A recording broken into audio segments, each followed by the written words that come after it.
Assalamualaikum warahmatullahi wabarakatuh. Welcome back to my class, the Syllabus and Curriculum Design. Now, in this second meeting, you will learn about the process how we can design a syllabus. As a pre-service teacher, we have to know the process, the step-by-step process of how a syllabus can be developed. Even if you don't have to make the syllabus when you are becoming a teacher in a school, but at least you know the process, because sometimes if you are becoming a private English teacher, you need to make your own syllabus or you need to design your own syllabus. That's why you need to know the step-by-step process of designing a syllabus. Yes. Now, what are exactly the step-by-step process of designing a syllabus? It consists of 8 step-by-step process. The first is we need to do environment analysis. And then the second, we need to do need analysis. The third, we need to set up the principle of designing the syllabus itself.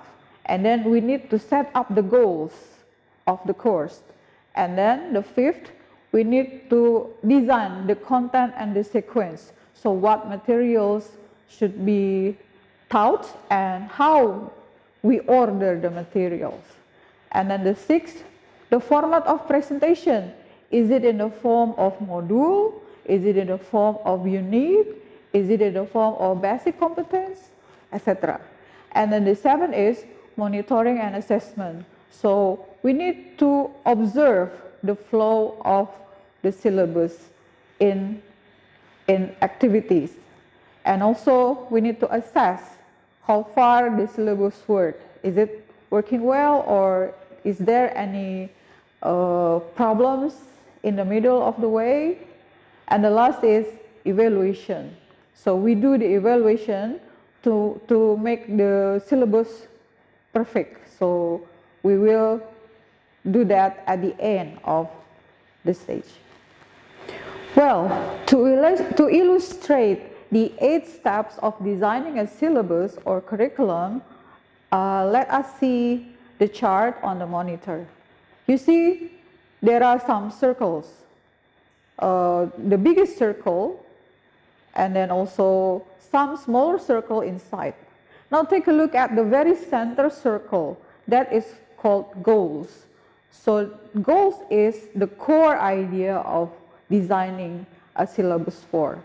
For example, when we design a syllabus for TOEFL preparation class, so what is the goal? So we have to decide the goal as the center of all the activity or the steps of designing the syllabus. The goal is to make the students increase their English proficiency. Right? Now, before we reach the goal, we have to do some analysis. The first is environment analysis. Environment will involve the student, the situation, and the teacher. And also, after that, we need also to do the need analysis. What are the students' need, what are the students lack, and what are the students want in learning the TOEFL preparation class or the TOEFL course. And also the principle. What kind of principles should we follow in order to design all the subject or the materials? Okay, now let's see one by one. Okay, now we start with the environment analysis. When we are going to design a subject and we have already decided the goal of the course, so now let's see the environment surrounding the subject itself. Start from the situations. We have to consider the situation. Is it for short term or is it for long term? And also the availability of the tools or the equipment, and then also the media for teaching, and also some regulations by the government or by the institution. So everything about the situation that is concerning the subject should be considered. And also the learners.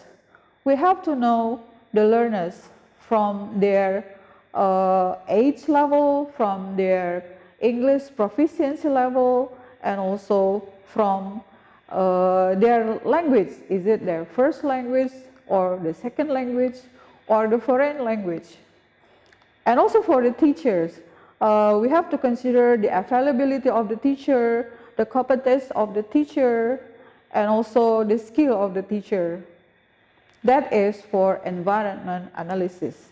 In order to do this, we have to conduct or to make a kind of questionnaire. So we have to formulate a questionnaire and we distribute that in order to check or to find out the situation, the teacher and the learners as the environment surrounding the subject or the course.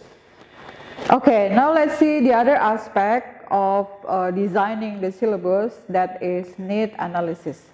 When we do a need analysis, we have to consider three things. The first is the student's wants, and then the student's lacks, and then the necessities. Okay, let's talk about it one by one. When we talk about what the student wants, so we have to make a kind of questionnaire to find out the data about what the student wishes to know by studying the subject. Let's take, for example, the TOEFL preparation subject. So we ask the students what they wish to know, what they wish to master by studying this subject. So from their answer, we got the information about what they want. And then what the student lacks.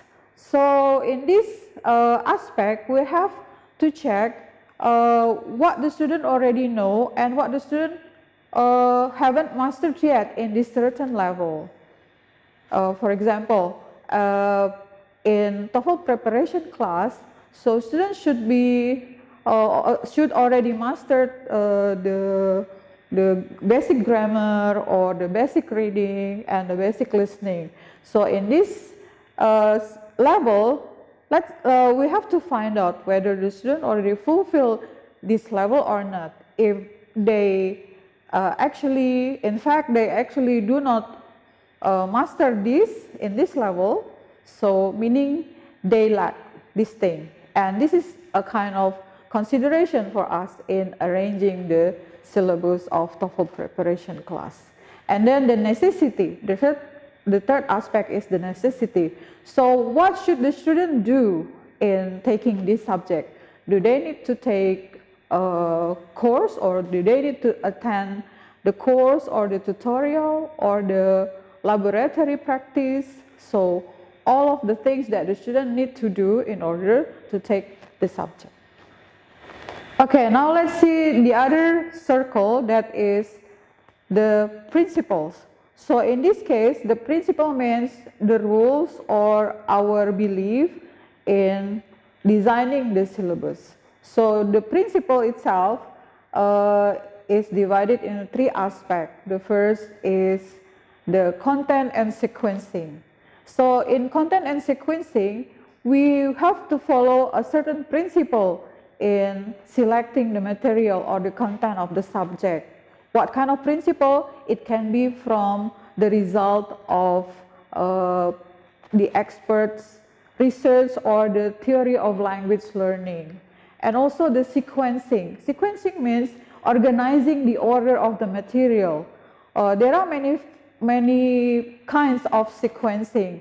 Is it from the easiest to the most difficult part, or we start from the most difficult to the easiest part, or we come from the small part up to the whole part, or vice versa. There are many kinds of sequencing format that we will practice that later in the next meeting.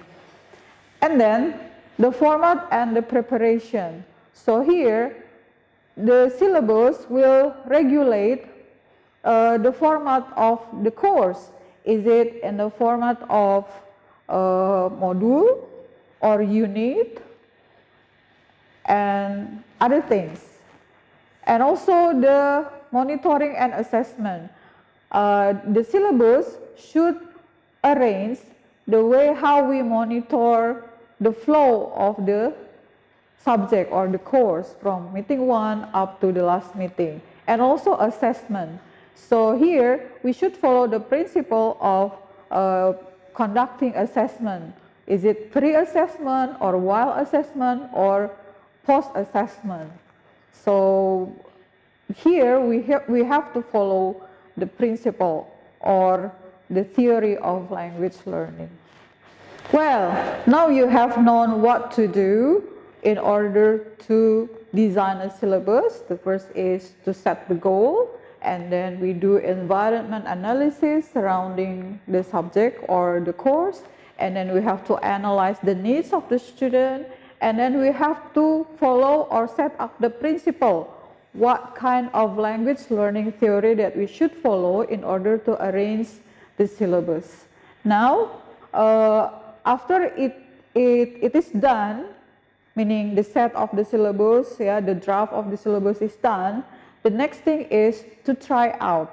So we give it a try out, or we give an evaluation. So we make a meeting, let's say the stakeholder meeting, and then they need to evaluate the draft of the syllabus that we design. So that is the last process.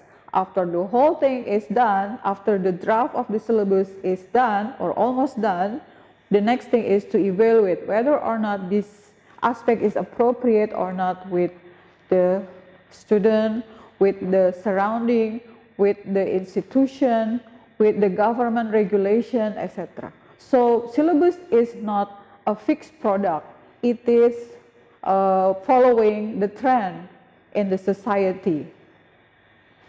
Okay, for the closing, even though you are a pre-service teacher, and next time you will be teaching in school, you are not directly involved in designing the syllabus, at least you know the step-by-step process of designing a syllabus or even a curriculum. But sometimes an English student like you, you can teach a private class. So before deciding what to give for them, you can design your own syllabus. So you can do this step-by-step process of designing the syllabus so that the material you teach to the students, the private student, is appropriate to what they need, to what they want, and also the goal of studying the private class is achieved because you have already conducted all the steps. You analyze the environment, you analyze the need, you analyze the principle, and then the goal is achieved. Especially when you get a student of specific purpose. Sometimes students of nursing or sometimes students of secretarial subject ask you to teach private class or private English. So of course your English is not a general English one. It is English for specific purposes. So you need to do these steps in order that your material is in line with they need English as a specific purpose. Okay, now for your assignment. Now, supposing that you are going to teach a kindergarten student as your private English class student, please communicate your ideas in the form of essay, what you are going to do on each of the 8 steps of designing the syllabus for teaching that kindergarten student. So what you will do in the environment analysis so that you get, you can figure out the situation before teaching English to that kindergarten student, and also what you will do in need analysis, and then what you will do or what kind of principles, language teaching principle that you follow in designing the syllabus. And then of course you have the goal in teaching the kindergarten student. So something like whether you want to increase the vocabularies of the kindergarten student, or you want to increase the ability of speaking of that kindergarten student, etc. It's up to you. You are free to decide. And then what you will do in arranging the material, in selecting the material, and also in organizing the order of the material, what you will do in making the format of the presentation. Is it like lecturing or direct practicing, or like having a game or something like that? And then what you will do in monitoring the progress of the kindergarten students learning the English in your private class. And the last, what you will do in the evaluation. Okay, so this essay will be submitted in SPADA, just like the other assignment. I will inform to you the deadline of the submission. I think that's all for this second meeting. Thank you very much for your attention. Goodbye. Wassalamualaikum warahmatullahi wabarakatuh.